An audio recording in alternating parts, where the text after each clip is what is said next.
I'm using a throwaway because honestly, I'm not sure how to talk about this without sounding ungrateful, and my family has a way of finding these posts. But after last week, after everything came crashing down in my therapist's office, I need to get this out somewhere, and Reddit feels safer than anywhere else right now. Let me start with the beginning because that's where all of this actually started, even though I didn't know it at the time. I was 3 years old when my parents first realized I was different. Not different in a bad way, they'd always clarify different in the right way. I remember my mom telling the story at dinner parties when I was older, how I'd been reading picture books at 2.5, how I'd memorized entire conversations and repeated them back verbatim. My dad would laugh and say I was their little genius. And they'd both beam at me like I just solved world hunger instead of recognizing letters on a page. I didn't understand then why this made them so happy, why their praise felt like something I had to keep earning, why each new achievement seemed to reset their baseline of expectations rather than satisfy them. By 4, I was in gifted programs. By 5, I was taking tests. By 6, I was in advanced classes with kids 2 years older than me, and I remember the shock on their faces. Not admiration, just shock, when I raised my hand faster than they could finish reading the question.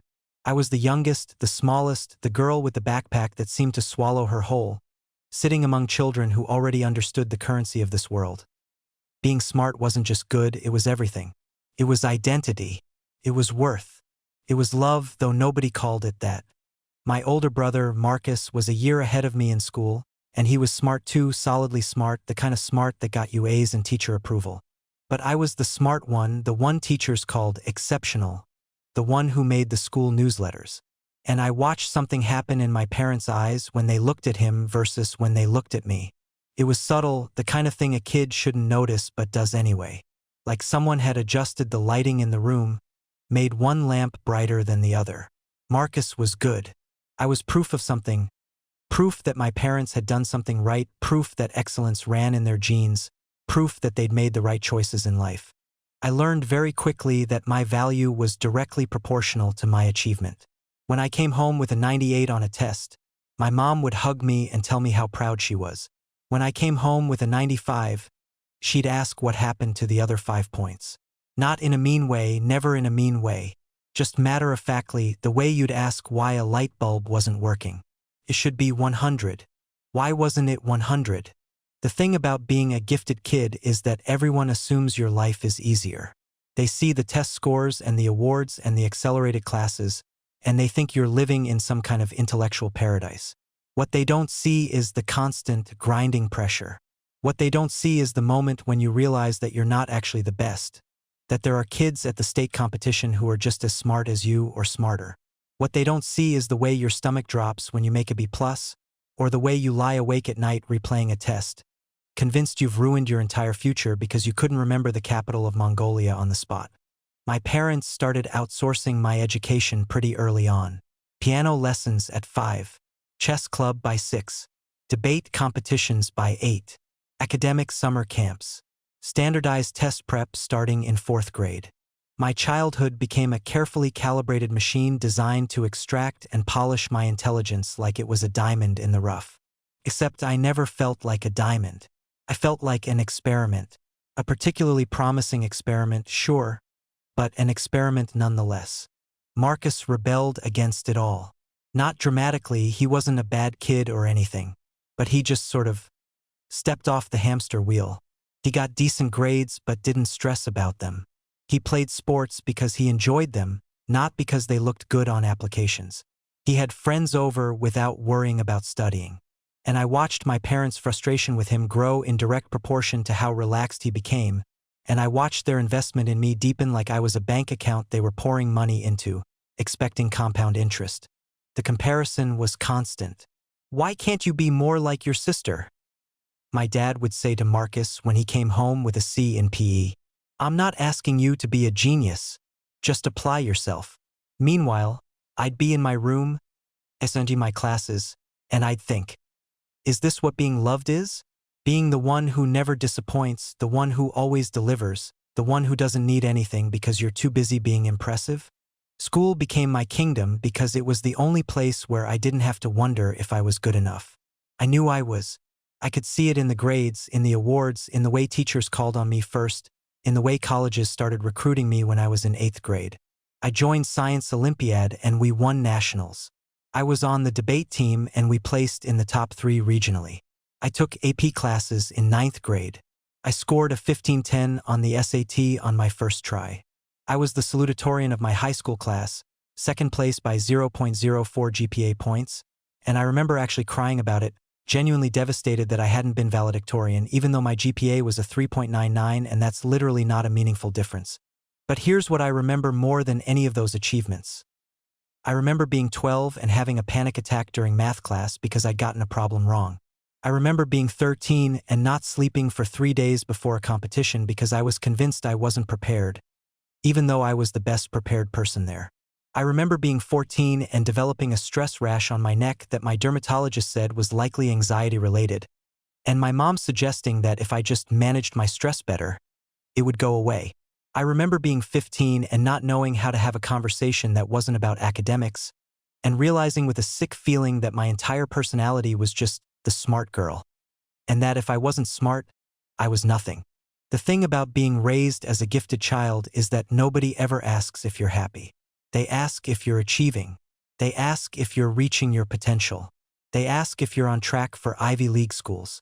But they don't ask if you like yourself, if you feel safe, if you ever just get to be instead of constantly doing. My parents weren't cruel people. They weren't intentionally harmful. They just had this vision of who I was supposed to become, and they were so invested in that vision that they couldn't see the actual person standing in front of them, the one who was terrified and exhausted and slowly disappearing into the machine they'd built. By high school, I'd become a master of performing excellence. I knew how to modulate my voice to sound confident in presentations even when I was dying inside. I knew how to smile through competitions even when the pressure felt like it was crushing my chest. I knew how to say the right things in college interviews, to present a version of myself that was accomplished but relatable, driven but well-adjusted. I was like an actress who'd been rehearsing the same role for so long that she'd started to believe it was real. The only problem was that underneath the performance, I was falling apart. I had insomnia. I had a nervous stomach. I couldn't eat before tests. I developed this habit of obsessively checking my grades online, refreshing the page even though grades were only updated once a day, as if somehow I could influence the outcome through sheer force of will. I had friendships, sure, but they all felt somehow instrumental, like I was collecting people the way I was collecting achievements, and I could never quite relax around them because what if they realized I wasn't actually as impressive as I seemed? And then there was the thing I never told anyone. I didn't actually know what I wanted to do with my life. I had no idea. Everyone assumed I'd be a doctor or a lawyer or go into some prestigious field, and I just sort of nodded along with that assumption because asking for clarity felt like admitting I'd somehow failed already. I'd succeeded at everything I'd been asked to do, but nobody had ever actually asked me what I wanted.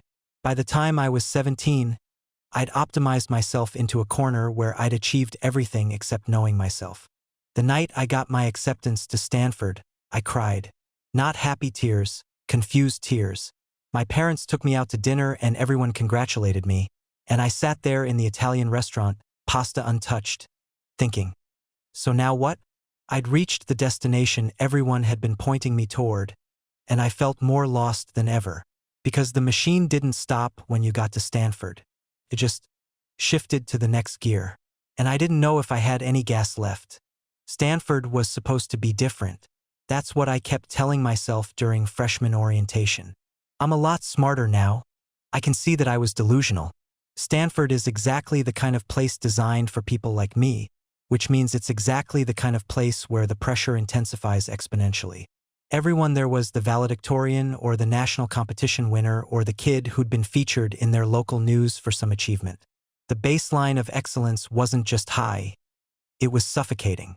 I declared a double major in economics and computer science because I was trying to optimize for career prospects and intellectual rigor simultaneously, which is another way of saying I made my decision based on fear rather than interest. My parents were thrilled. My dad sent a mass email to family friends about my choice. My mom told her book club, and I threw myself into studying with the kind of intensity that, in retrospect, was probably a warning sign that I was about to self-destruct, but at the time just felt like business as usual. The first 2 years were this weird combination of things. I was doing well, really well, top of my classes, internship offers from tech companies, the whole trajectory. But there was this creeping sense of wrongness underneath it all, like I was watching my life happen to someone else.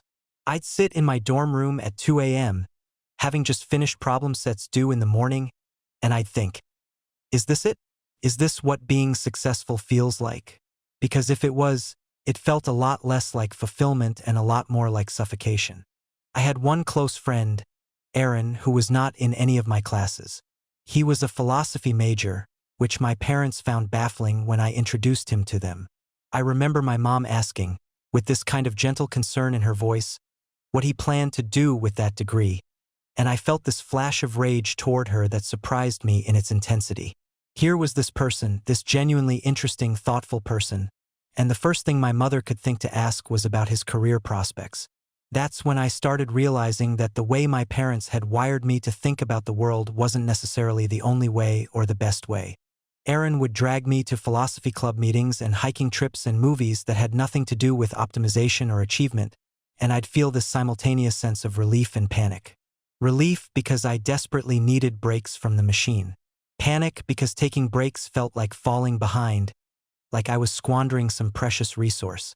Junior year is when things started to actually crack.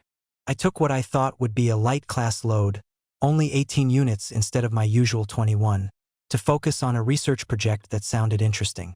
The research was on algorithmic bias in hiring systems, which was theoretically cool, but in practice meant I was working 40+ hours a week on something I wasn't sure I cared about, in addition to classes that I was expected to excel in addition to maintaining my internship pipeline, in addition to what I was supposed to be doing with my personal life, which was essentially nothing, but I was supposed to do it excellently anyway. I stopped sleeping. Not in the way I had in high school where I'd have an occasional bad night before a test. I'm talking about sustained insomnia, the kind where you're in bed at midnight and you're still awake at 4 a.m. even though you have class at 9, and you're not even thinking about anything particular, your brain just refuses to shut off. It's like your nervous system has been running in overdrive for so long that it's forgotten how to downshift. My hair started falling out, just coming out in the shower in a way that felt wrong.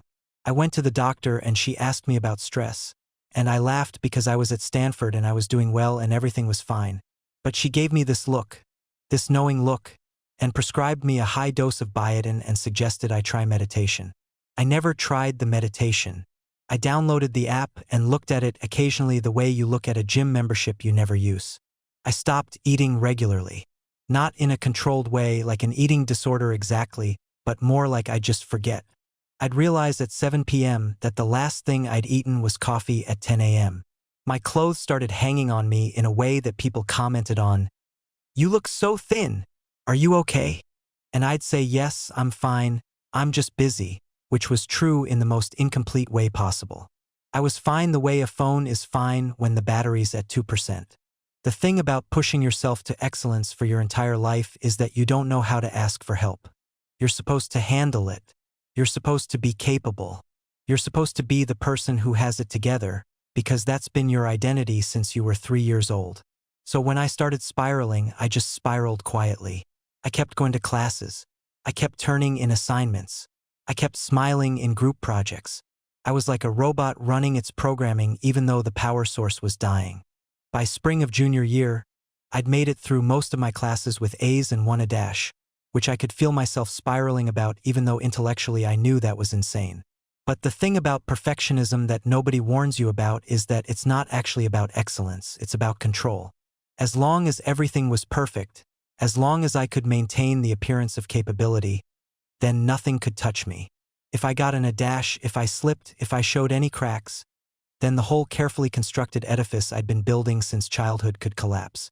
That's when I got the internship offer at Google. It was for the summer before senior year in their prestigious AI division, and it was exactly the kind of thing that you're supposed to be thrilled about. My parents were thrilled. My dad called me crying. Actually crying, because he was so proud. My mom started telling people at her work that her daughter was going to be working at Google.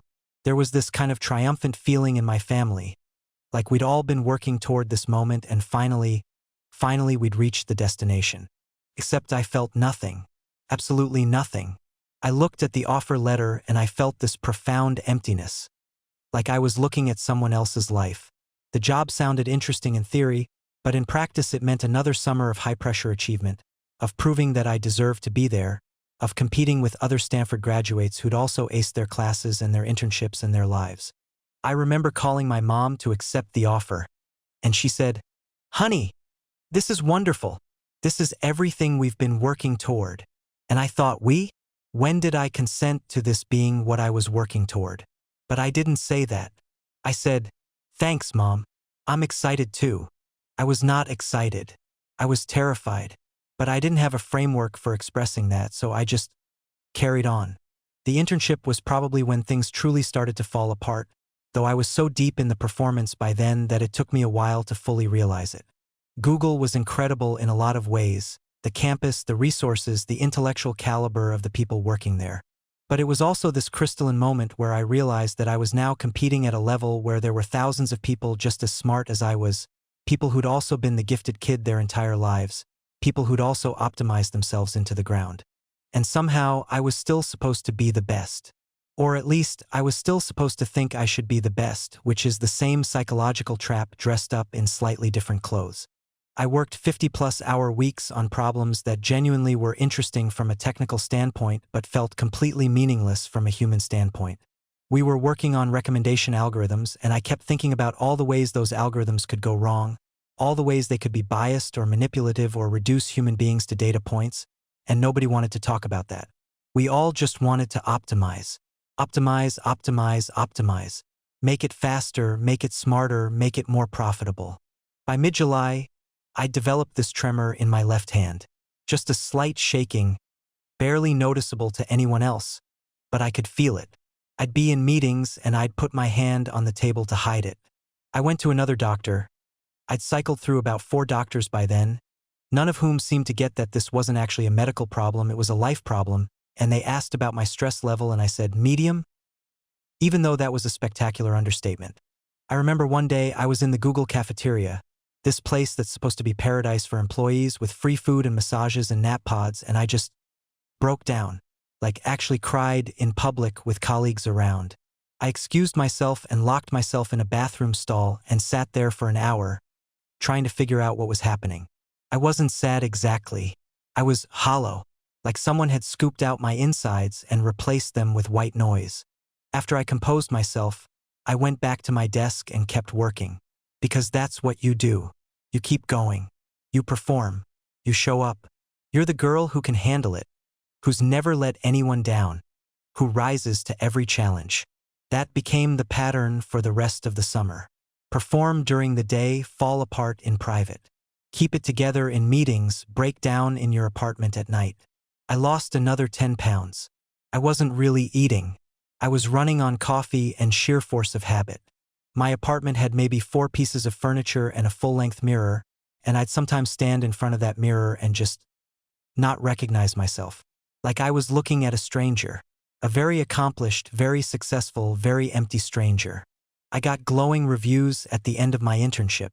Exceptional technical skills, excellent problem solving, strong culture fit, all the things you're supposed to want to hear.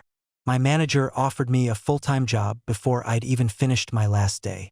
At market rate for a new grad, it was about $180,000 a year plus stock options plus signing bonuses. It was the kind of offer that's supposed to validate everything you've worked for. It's supposed to be the culmination of all those years of achievement, of pushing yourself, of being the gifted kid. I called my parents, and my dad literally couldn't speak for a minute. I could hear him trying not to cry. My mom immediately started calculating how much money I'd have, talking about putting it toward a house down payment, buying my brother a car as a graduation gift because now the family could afford to be generous. It was like the pressure had finally been released. After 22 years of optimization, I'd finally done it. I'd become who I was supposed to be. I accepted the job. I told them I was honored and excited to join the team. I sent back the paperwork. And then I went home to my apartment and just sat on my bed, staring at a wall, thinking about how I just guaranteed myself a future of doing exactly the thing that was killing me, just with a bigger paycheck. Senior year was weird. I was simultaneously a success and a ghost. I went through the motions of graduation, walked in the ceremony, got my diploma, took photos with my parents who were beaming with this kind of pride that felt almost aggressive. My brother came to graduation and I could see the thing in his face that I'd noticed growing over the years. This mixture of admiration and something else. Resentment, maybe, or relief that at least one of us was delivering on the family's investments. But inside, I was just trying to hold it together. I had 3 months before I was supposed to start at Google full-time, and everyone expected me to spend them relaxing, traveling, celebrating. Instead, I spent most of them in my childhood bedroom, sleeping 12 hours a day, and when I wasn't sleeping, I was lying in bed refreshing my email waiting for the "it was a mistake, we rescind the offer" message that I kept irrationally expecting. My mom would peek in and ask if I wanted to go out to lunch, do something fun, celebrate. And I'd say I was tired. I needed to rest before starting work, which was true. But the tiredness was different from normal tired. It was existential. It was the tired of someone who'd been running for 22 years and finally realized they didn't actually want to reach the finish line. I started therapy right before I started at Google. Not because I decided I needed it, I was still in this weird mode where I thought I just needed to optimize my stress management, but because my mom gently suggested it, and at that point I was so checked out that saying yes to anything was easier than saying no. My first therapist was great, but also not quite right, and I cycled through a couple more before I found Dr. Chun in the 3rd month of my job. Work was the first time I truly experienced the imposter syndrome that everyone talks about, but I'd never really felt before. Because I'd always been the smartest person in the room, or at least among the smartest. At Stanford, I was smart but not exceptional. At Google, I was competent but not exceptional. There were people who could solve problems faster than me, people who had more creative approaches, people who seemed to actually enjoy the work rather than treating it like a performance. And that was humbling in a way that broke something inside me. Because if I wasn't the best, if I wasn't exceptional, if I was just competent, what was I? Who was I? I'd spent my entire life being the smart one, and now I was discovering that there were thousands of people at Google alone who were just as smart, maybe smarter, and the world didn't actually end because I wasn't the best. But that should have been liberating, right? That should have been the moment where I realized I didn't need to be perfect, that I could just be human. Instead, it triggered a crisis of identity so profound that I could barely get out of bed on some days. I was working on a project around October, 3 months into my job, and I made a significant error in my code that wasn't caught until it went to production. It wasn't catastrophic. We caught it pretty quickly and rolled it back. My manager said it was fine, happens to everyone, just learn from it. And I broke, like actually broke. I went to the bathroom and just sat on the floor and couldn't stop crying. The thing that broke me wasn't the mistake. It was the realization that the mistake hadn't destroyed my life. It didn't end my career. It didn't make me a failure. The entire world didn't collapse because I'd gotten something wrong. And that was somehow worse than if it had, because it meant that all the perfection I'd been maintaining for 22 years was maybe unnecessary. That all the nights I'd stayed up rewriting papers, all the times I'd broken down over a B+, all the anxiety and the control and the endless striving might have been for nothing. I went to therapy and tried to explain this to Dr. Chun, and she just listened for a while and then said, "It sounds like you're grieving." And I was like, "Grieving what? I have everything I'm supposed to have." And she said, "Maybe you're grieving the person you thought you needed to be." That hit me so hard that I had to leave the session early. But it was true, right? I'd spent my entire life becoming a person who was exceptional, who was always achieving, who was always in control, and I'd never actually stopped to ask if that person was someone I wanted to be. I just assumed that if I could become that person, I'd be happy. That everything would finally be okay if I just optimized enough, achieved enough, proved myself enough times. Things deteriorated pretty rapidly after that. I'd go to work and participate in meetings, but I felt like I was acting. I'd submit code reviews and feel completely detached from whether they were good or bad. I'd talk to colleagues and feel like I was watching myself have a conversation rather than actually having one. It's this thing that therapists call depersonalization, and it's deeply weird because you're conscious that it's happening but you can't make it stop. Around November, my parents called me because they wanted to visit.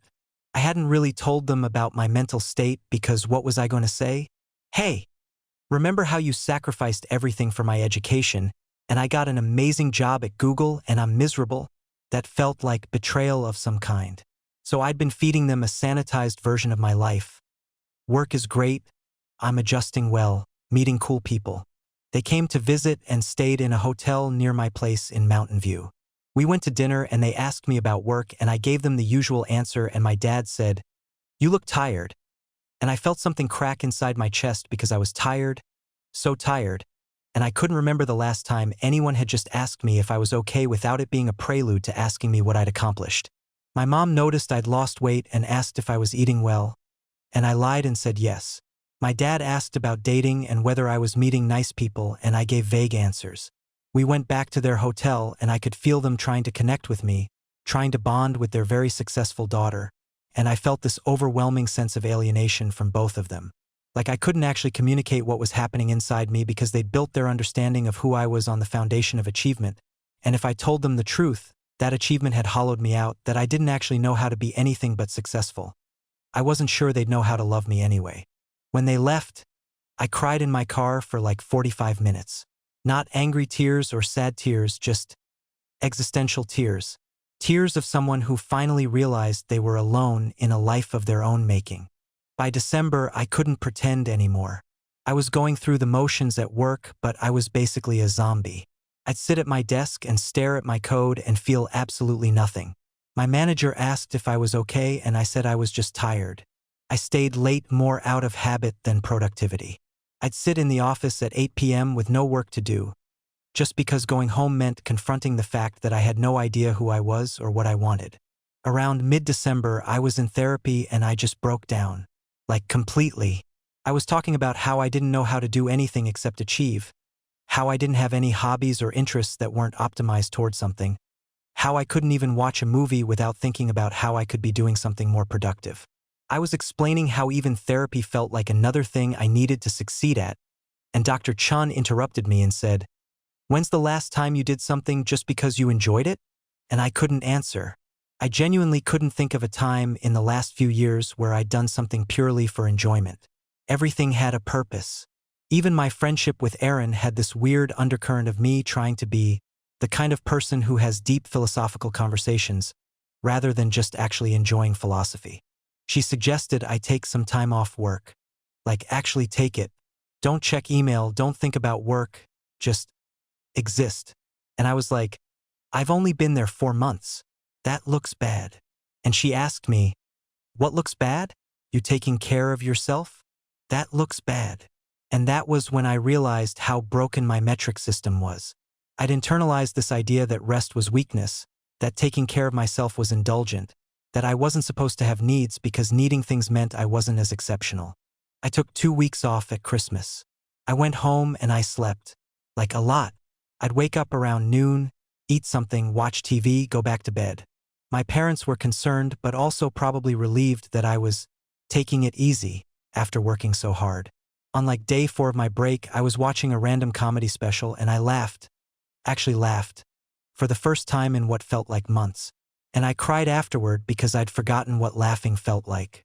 By early January, when I was supposed to go back to work, I couldn't do it. I physically couldn't make myself go back to the office.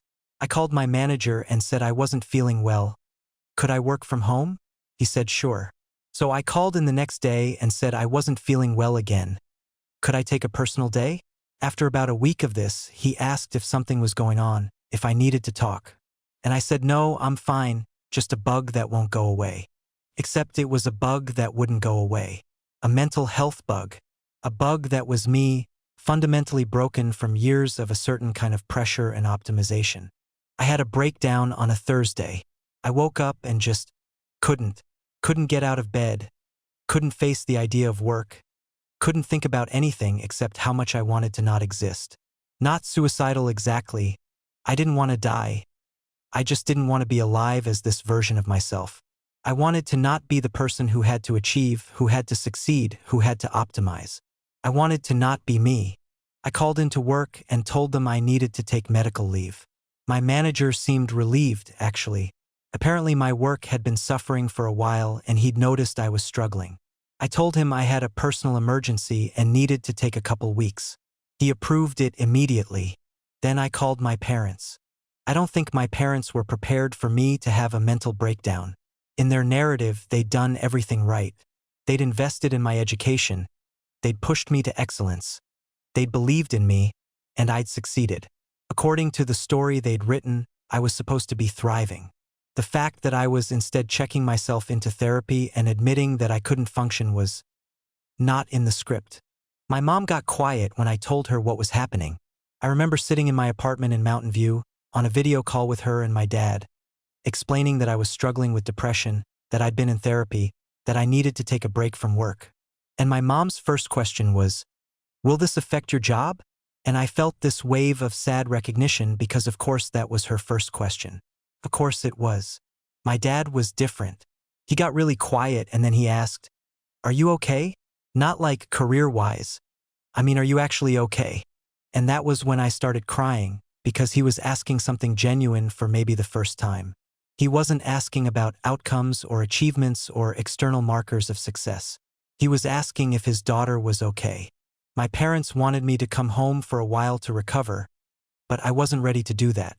I was worried about what it would mean to go home, to be in the house where I'd spent so many years optimizing and achieving, to have to explain to my extended family why I was taking medical leave from a prestigious company. So instead, I doubled down on therapy. I started going 3 times a week. I was prescribed an SSRI by a psychiatrist. I took medical leave from Google and told them I needed 4 weeks minimum, probably more. Dr. Chun told me something in one of our sessions that basically rewired my brain. She said, "You've spent your entire life running from something, and you finally stopped running and realized there's nothing actually chasing you." And I was like, okay, but there is something chasing me. It's called failure. It's called not being good enough. It's called disappointing everyone who believed in me. And she said, "Is it? Or did someone just tell you that when you were 3 years old and you've been believing it ever since?" That was a hard conversation to have because it meant really looking at my parents and seeing them not as the people who'd been oppressing me, but as people who were doing the best they could with the tools they had. My parents loved me. They weren't intentionally trying to destroy me. They just had this very narrow vision of what love looked like, and it involved believing that my worth was directly correlated with my achievements. They'd probably internalized that same message in their own lives. I started this thing where I'd deliberately do things that didn't have any productive outcome. I'd go for walks without tracking how many steps. I'd cook meals and not document them. I'd watch movies and not analyze them. It sounds absolutely insane to say how difficult this was, but I genuinely struggled with the idea of doing something that didn't produce value. What was the point of an hour-long walk if it wasn't improving my health in a quantifiable way? What was the point of a movie if I wasn't extracting some educational value from it? I'd been so thoroughly trained to optimize everything that doing nothing felt like failure. Around week 3 of my medical leave, I called Google and told them I wasn't coming back. And I did that before I had a plan B, which is very unlike me. My parents were horrified. My dad asked me repeatedly if I understood what I was throwing away. My mom asked what I was going to do instead. And I couldn't answer them because I genuinely didn't know. For the first time in my life, I was facing a future without a predetermined achievement waiting for me, and I had no idea what to do with that space. I moved back in with my parents for a while, which was difficult. The house felt like a time machine. My room was exactly as I'd left it, full of achievement. Trophies, certificates, plaques. Every surface was documented proof of my exceptionalness. And now I was back in that room, 23 years old, jobless, having rejected a $180,000 opportunity, and I felt like I'd failed so spectacularly that I'd somehow traveled backward in time. My parents were weird about it. They were supportive, but also clearly disappointed. They'd get on me about not applying to jobs, and I'd explain that I was working through some things, and they'd kind of nod, but I could see the judgment. There's this conversation I had with my dad where he was like, "I just don't understand how you can throw away that opportunity. Most people would kill for that job."